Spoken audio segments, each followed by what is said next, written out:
News Hub, born to fight for right. नमस्कार, news hub channel में आप सभी का स्वागत है। मैं नुज़त आसमी। चलिए नजर डालते हैं आज की खबरों पे। सीज फायर के बाद में वैष्णो देवी मंदिर की तरफ तीर्थयात्रियों की संख्या में बढ़ोतरी देखने को मिली। भारत पाकिस्तान के बीच सीज फायर के चलने से वैष्णो देवी मंदिर की तरफ जाने वाले यात्रियों की संख्या में तेजी आई है। जम्मू और श्रीनगर एयरपोर्ट्स के बाद हेलीकॉप्टर सर्विस भी कतरा से सांझी छत तक फिर से चलने लगी है। ऑफिशियल सोर्सेस कहते हैं कि सिर्फ 24 घंटे में लगभग 4000 लोग मंदिर बोर्ड काउंटर पे रजिस्टर के लिए आए और वो नंबर रात 10 बजे तक 8000 तक पहुंचने वाला है। चंद्रयान 5 मिशन जल्द ही लॉन्च होगा, जिसकी डिजाइन में अब भारत और जापान एक साथ डिजाइन फेज में एंटर कर रहे हैं। चंद्रयान 5, जिसे लूपेक्स लूनार पोलर एक्सप्लोरेशन भी कहा जाता है, इसरो और जाक्सा का जॉइंट मिशन है। इसका एम है मून की सरफेस और सब सर्विस पर पानी और वाटर आइस को स्टडी करना। ये मिशन 605 टन का है और प्लान है कि 2027-28 के बीच जापान के H3 रॉकेट से लॉन्च हो। इस मिशन में एक 350 किलो का रोवर भी होगा, जिसमें 7 साइंटिफिक इंस्ट्रूमेंट्स लगे होंगे। अभी दोनों एजेंसी लैंडर और रोवर के प्रिलिमिनरी डिजाइन फेज में काम करने जा रहे हैं। जाक्सा के प्रोजेक्ट मैनेजर अशोक दाई के मुताबिक इंस्ट्रूमेंट सिलेक्ट कर लिए गए हैं और इंजीनियरिंग मॉडल टेस्टिंग भी लगभग कंप्लीट है।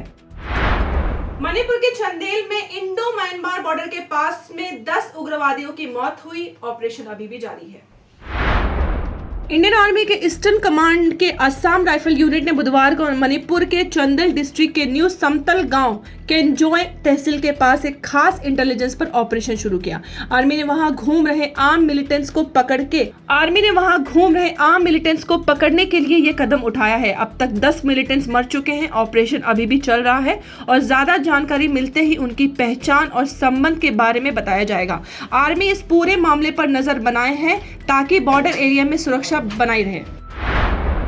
बीजेपी ने नवी मुंबई में गणेश नायक के सपोर्टर्स को इग्नोर करते हुए डॉक्टर राजेश पाटिल को बनाया है नया प्रेसिडेंट। बीजेपी ने गणेश नायक के सपोर्टर्स को इग्नोर करते हुए डॉक्टर राजेश पाटिल को नवी मुंबई का बीजेपी प्रेसिडेंट बनाया है। ये स्टेप क्लियर मैसेज देता है कि गणेश नायक को अपनी पुरानी पावर अब नहीं मिलेगी। सिविक इलेक्शंस के आगे बीजेपी ने अपनी लॉयल्टी दिखाई मंदा मात्री की टीम को सपोर्ट करते हुए। शिवसेना ने भी इस फैसले का स्वागत किया है। कर्नल सोफिया को टेररिस्ट की बहन कहने वाले बीजेपी मंत्री पर एमपी हाई कोर्ट में हुआ हंगामा, जहां कोर्ट ने एफआईआर को बताया खाली और कहा जांच पे रखेगी नजर। मध्य प्रदेश हाई कोर्ट में आज एक जबरदस्त घमासान देखने को मिला। बीजेपी मंत्री कुंवर विजय शाह के कर्नल सोफिया कुरैशी को लेकर दिए गए बयान पर कोर्ट ने एफआईआर को ही निकाला।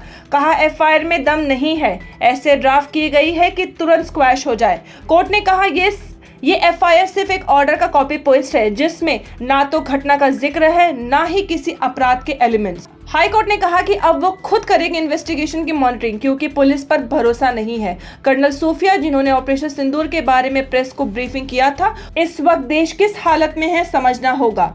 ये सिर्फ एक पॉलिटिकल कंट्रोवर्सी नहीं, एक कॉन्स्टिट्यूशनल चिंगारी भी है, जिसमें जुडिशरी, पॉलिटिक्स और आर्मी के सम्मान का सवाल है।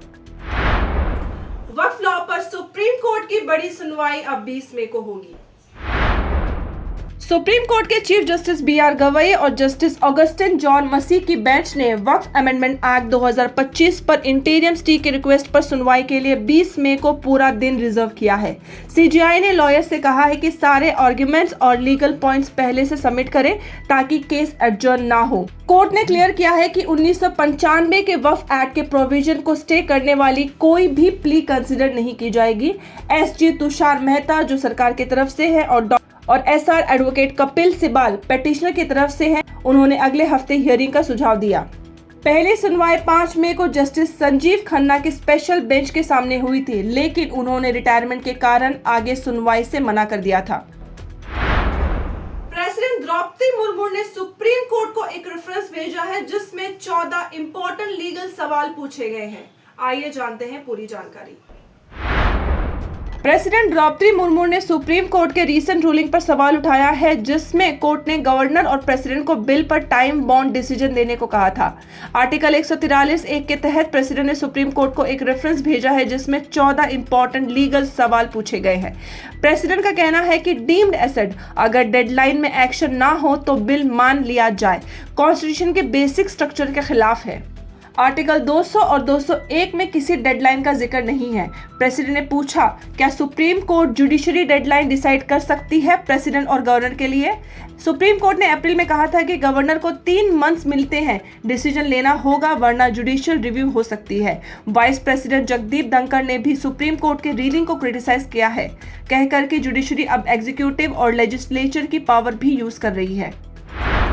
इंडस वाटर ट्रीटी की बातचीत पर पाकिस्तान ने भारत को भेजा है विनम्र पत्र।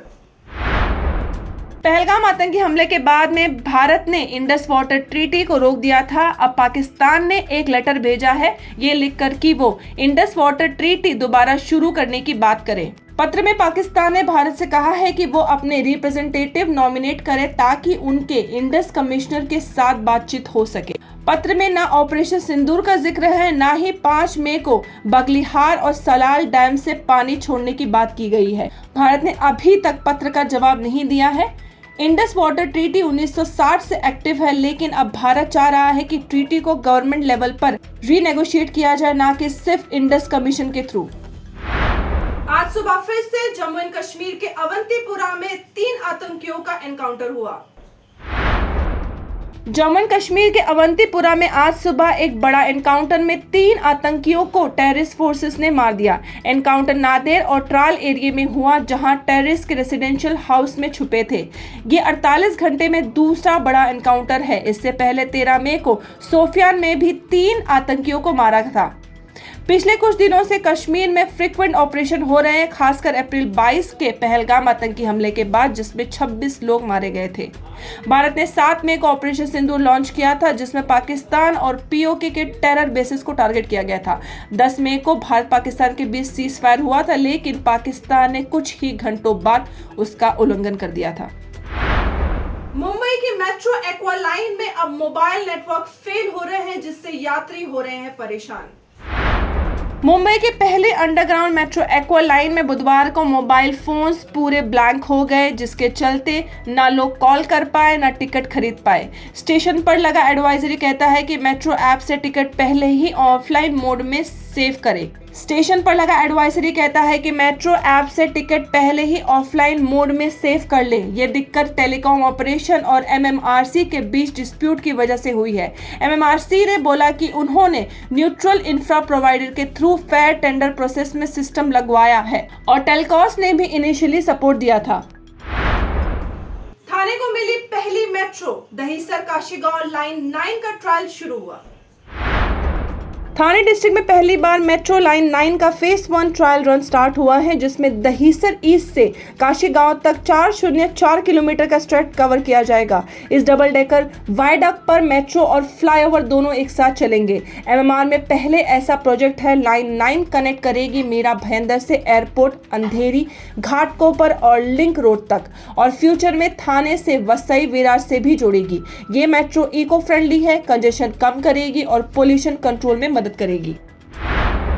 न्यूज़ अब चैनल में आज के लिए बस इतना ही। फिर मिलेंगे नए समाचार के साथ। मैं नुज़त आज़मी। लाइक करें, शेयर करें, सब्सक्राइब करें और अपनी राय कमेंट सेक्शन में देना ना भूलें। धन्यवाद। News Hub, born to fight for right.